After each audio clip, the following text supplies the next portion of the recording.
What if the most powerful telescope in history has just revealed something we were never meant to witness? What if everything we've ever believed about the origin of the universe, about time, space, and the very nature of reality is now beginning to collapse under the weight of new, unexplainable evidence?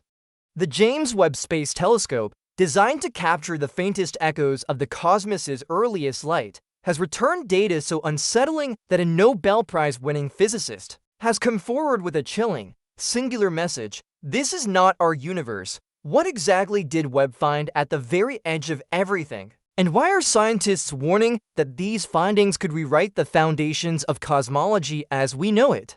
Stay with us, because what you're about to hear changes everything. In a seemingly unremarkable corner of the sky, flooded with ancient light, the James Webb Space Telescope captured what initially appeared to be a simple yellow smudge. But when astronomers examined it more closely, their assumptions crumbled. That tiny glowing spot wasn't just another distant galaxy, it was the most distant galaxy ever detected, formed a mere 290 million years after the supposed beginning of the universe. But here's the part that defies logic. This galaxy is far too massive, far too luminous, and far too evolved to have formed so soon after the Big Bang. According to our current models of physics and cosmology, there simply wasn't enough time or raw material in the early universe for a structure like this to exist, and yet, there it is.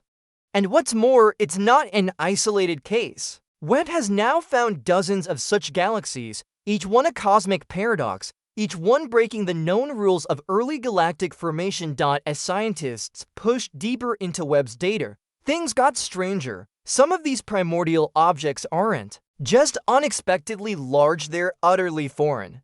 Unlike typical galaxies, which convert about 10% of their gas into stars, Webb found at least 3 galaxies that have apparently turned 100% of their matter into stars. No gas, no dust, just raw, radiant starlight. That's not just unusual.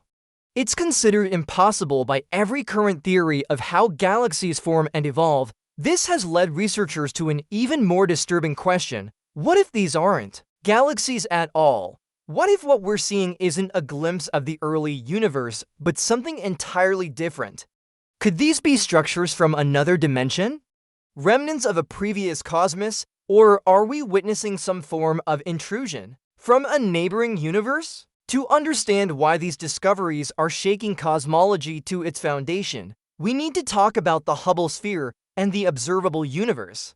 As space expands, the farther an object is from us, the faster it recedes. Eventually, objects move away faster than the speed of light. That boundary is known as the Hubble sphere. According to conventional wisdom, we shouldn't be able to observe anything beyond it. Yet we can, because the boundary of what we can observe is constantly stretching as space itself expands. Still, beyond that ever-growing edge lies a terrifying concept, a region of the universe that we will never reach and that will never reach us. And somehow, the James Webb Telescope is now detecting light from those unreachable zones, light that by all accounts should never have arrived. There is only one possible conclusion: we are seeing beyond the limits of our universe, and no one knows what's on the other side. Webb's data is pushing scientists to consider what once seemed unthinkable. What if the universe never had a true beginning? Some Nobel laureates are now openly questioning the Big Bang model. If galaxies could form faster than physics permits, if light can reach us from realms supposedly beyond our reach, if structures can appear that defy time, mass, and scale, then maybe our understanding is fundamentally flawed. Maybe the early universe we think we're seeing isn't early at all. Maybe it's not a timeline, but a fracture point of overlap, where two universes collide or bleed into each other.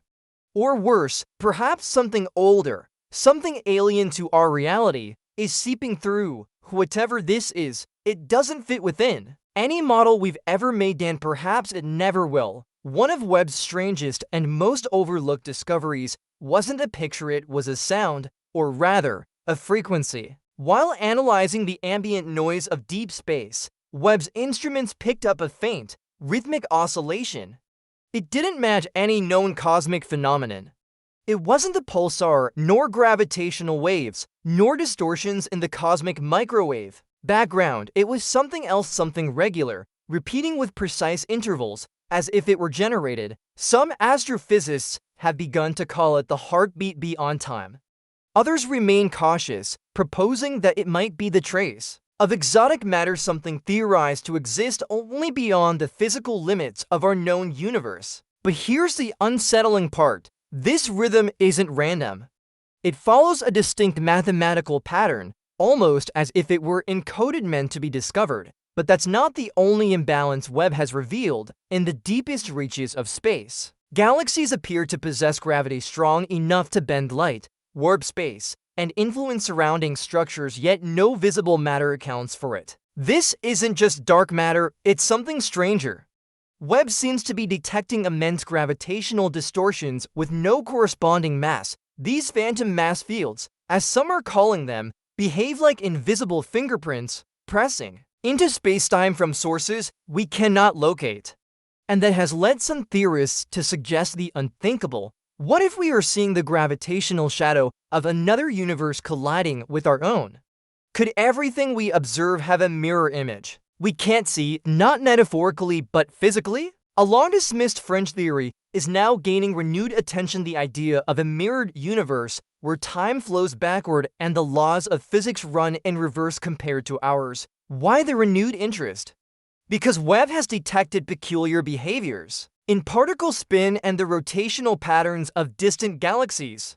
These patterns suggest a symmetry-like to overlapping systems, one pulling in one direction, the other pushing back. It's as if our universe is being gently tugged by another one, just out of reach. If this is true, we may not be alone in the multiverse. We may be entangled with a shadow version of ourselves. In one final and chilling twist, Webb's instruments captured a light signal from the farthest edge of the observable universe. It should have faded and disappeared, as most distant cosmic light eventually does.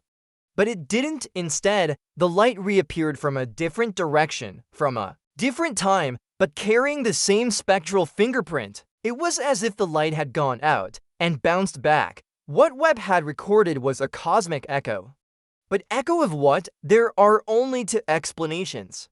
Either the light circled back around a closed, curved universe suggesting space is finite, or it hit something else, something at the very edge.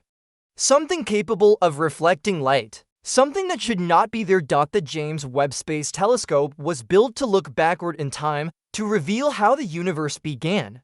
But instead, it may have shown us something far more terrifying.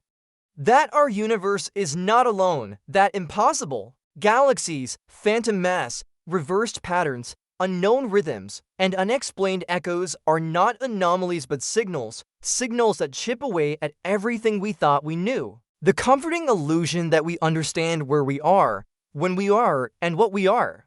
A Nobel Prize-winning physicist warned us, this is not our universe. And maybe that's the truth we were never meant to face. Perhaps we are drifting on the edge of something vast, ancient, and utterly indifferent. A deeper framework, a larger existence, a universe behind the universe.